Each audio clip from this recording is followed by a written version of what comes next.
Good morning everybody!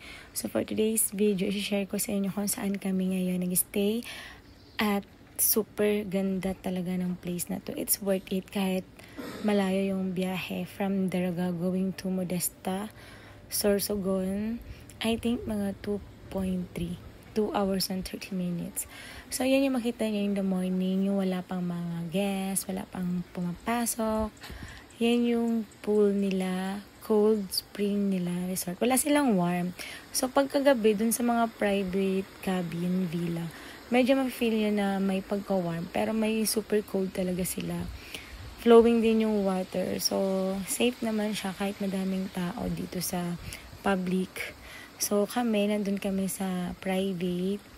Kinuha namin yung cabin villa 1. Kasi may private pool na sakto lang din na liit based dun sa cabin kung saan kayo nakaharap at meron siyang long lap pool. So yung lap pool na yun, pwede ka doon kasi sa inyo yun kasi may sarili kayong mini private pool. Yung lap pool naman, pwede ka pumunta ng cabin 1 to cabin 4 kasi 1, 2, 3, 4 lang naman yon.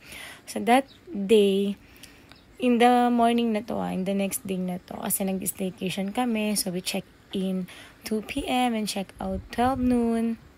So yun nga, itong video na to, pinapakita lang yung place and kung ano yung makikita nyo na surroundings. May foggy din siya dyan kapag morning. Basta wala akong masabi, super ganda. So try nyo na lang para ma-discover nyo din, okay? So medyo umaambo na yan, kaya yung pagbe-video hindi na siya nagdiretso doon kung saan kami unang dumaan. Dito kami sa isang daanan. So from Cabin Villa 4, doon kami sa dulo din, sa end din. Number 1 kasi kami na villa.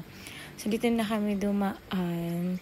And then morning, so syempre nagprepare yung mga kasama ko for breakfast.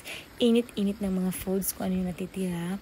Etong staycation na to, it's celebration my husband birthday.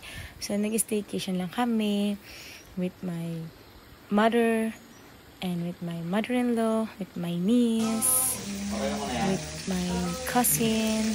Kami lang naman. So biglaan, plan lang naman to, nangyari din naman.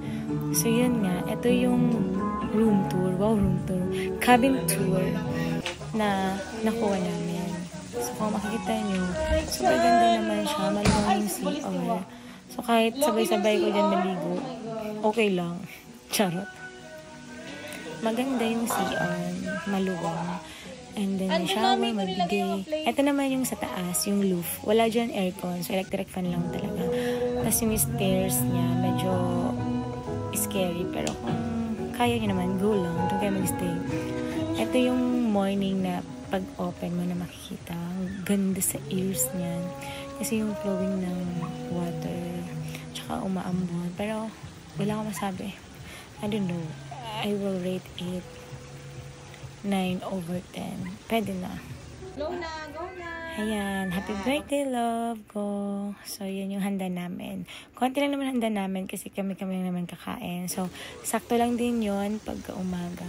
Init-init na lang. Nagkulang pa nga kami sa rice pero okay lang yon. Kasi meron din naman na bibili or mag-diet na lang sila. Mag-bread na lang muna sila. Ito naman yung view for night. So, yun. So, nabaliktad yung video ko. So, ito yung good morning ko. Dapat, ito yung nauna by the station. Medyo may sipon ako dyan. Pero pawala rin naman na yan. Kasi it took 3 days lang naman yung sipon ko nag-stay. So, morning siya. Kaya ganyan din naman yung boses ko. So, it's natural. Charos. Foam at the top.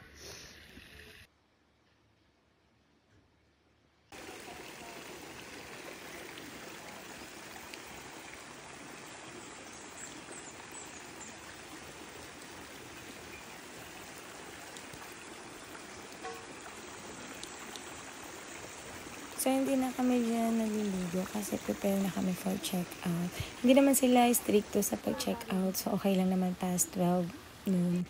So, yan. Syempre, hindi mawala yung picture.